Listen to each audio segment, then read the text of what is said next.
El temario de esta clase lo vamos a dividir en el estudio de las monoartritis y las poliartritis.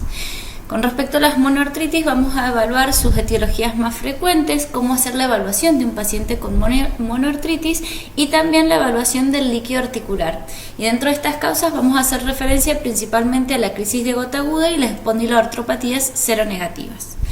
Con respecto a las poliartritis también vamos a evaluar de forma general cómo estudiar un paciente con poliartritis.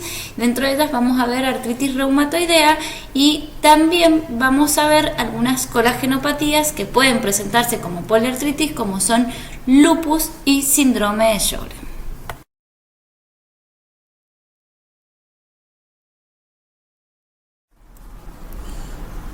Dentro de las etiologías de la monoartritis encontramos las causas infecciosas como la causa más importante, y dentro de las infecciosas la etiología bacteriana.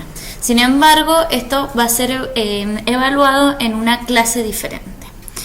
Otras de las causas de monoartritis son las inducidas por cristales, como son las de urato monosódico, de hidroxiapatita o de oxalato de calcio. Dentro de las causas de monoartritis hemartrosis encontramos principalmente los traumatismos, accidentes de anticoagulación, fracturas, y dentro de lo que son las enfermedades reumatológicas encontramos principalmente las espondiloartropatías seronegativas, existiendo también otras etiologías menos comunes como pueden ser tumorales, entre otras. En la evaluación de un paciente con monoartritis es de fundamental importancia realizar una historia clínica completa y un examen físico exhaustivo que nos pueda orientar frente al posible diagnóstico. Ante la presencia de algún traumatismo o un dolor localizado en algún hueso, en alguna región ósea, se debe realizar una radiografía, en donde podemos llegar a observar la presencia de fracturas, algún tumor o alguna enfermedad metabólica ósea.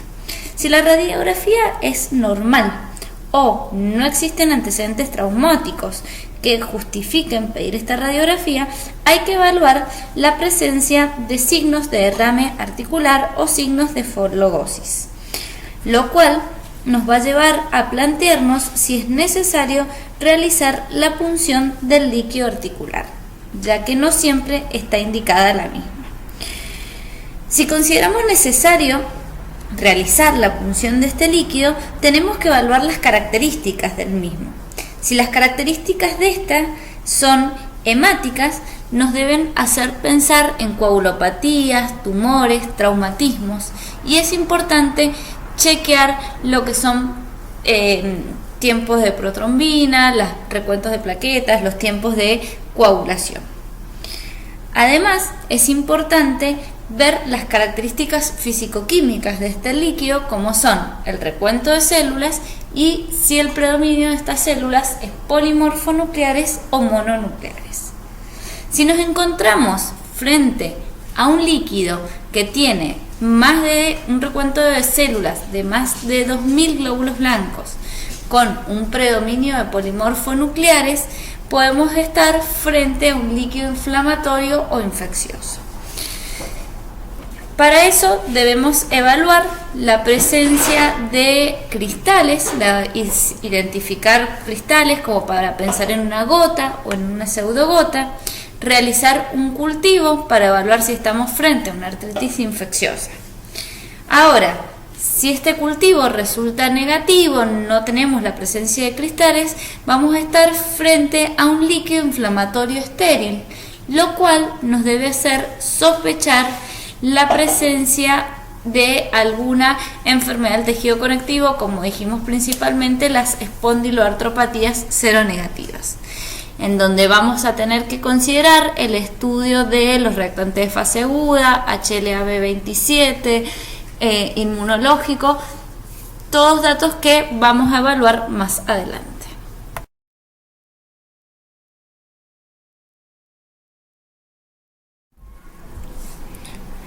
De acuerdo con las directrices del Colegio Americano de Reumatología, el análisis del líquido articular debe realizarse en todo paciente febril que presenta una monoartritis aguda y esto debe realizarse para descartar la artritis séptica, la cual es una urgencia infectológica y reumatológica que requiere tratamiento de urgencia. En otras situaciones, el principal valor que tiene el análisis de este líquido articular es su clasificación en una categoría como inflamatoria o no inflamatoria. Por lo tanto, el análisis del líquido sinovial debe realizarse siempre que éste sea fácilmente obtenible y el diagnóstico sea incierto. ¿Cuál es la importancia de analizar este líquido? Debemos ver en él su apariencia, su viscosidad, el recuento de glóbulos blancos y su porcentaje diferencial en polimorfonucleares, mononucleares. Es importante hacer una tinción de Gram y un cultivo y eventualmente, si se sospecha artritis por cristales, hacer la identificación de estos cristales. Si este es de características hemorrágicas, debemos considerar causas traumáticas, coagulopatías, entre otros. Si este no es hemorrágico, lo que nos resta ver, como lo habíamos dicho anteriormente, era definir si es inflamatorio o no es inflamatorio. Si presenta más de 2000 células con predominio de polimorfonucleares, debemos considerar hacer un Gram y un cultivo de este líquido para descartar si este es de causa infecciosa. Si este no es de causa infecciosa, bueno, debemos plantearnos la presencia de cristales a través del microscopio con luz polarizada. Ahora, si el recuento de células es menor de 2000 y no hay predominio de polimorfonucleares, considerar otras causas no inflamatorias. En este cuadro podemos observar las diferentes características del líquido sinovial, según este sea normal, sea un líquido inflamatorio o séptico o infeccioso. Cabe destacar que el líquido inflamatorio es aquel que vamos a encontrar en todas las enfermedades reumatológicas que se presenten con una artritis, a diferencia del séptico, que es el que vamos a encontrar en las artritis sépticas, que, como ya dijimos anteriormente, va a ser revisado en otra clase.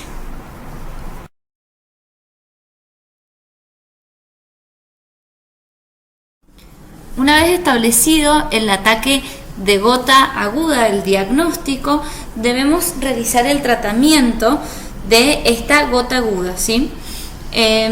Podemos utilizar los AINES siempre y cuando el paciente no tenga ninguna contraindicación para los mismos, como son, por ejemplo, la insuficiencia renal, la hipersensibilidad a las drogas, la enfermedad ulceropéptica, entre otros. Y usarlos durante el ataque de gota aguda. Si el paciente tiene alguna contraindicación, podemos plantearnos si existe o no alguna contraindicación para los corticoides, los cuales podrían darse prednisona en una dosis de 10 a 15 miligramos por 3 días durante el ataque de gota aguda, siempre y cuando el paciente no presente ninguna contraindicación para los mismos, y si no, podemos utilizar colchicina, la cual se podría dar durante 3 días mientras dura el ataque de gota.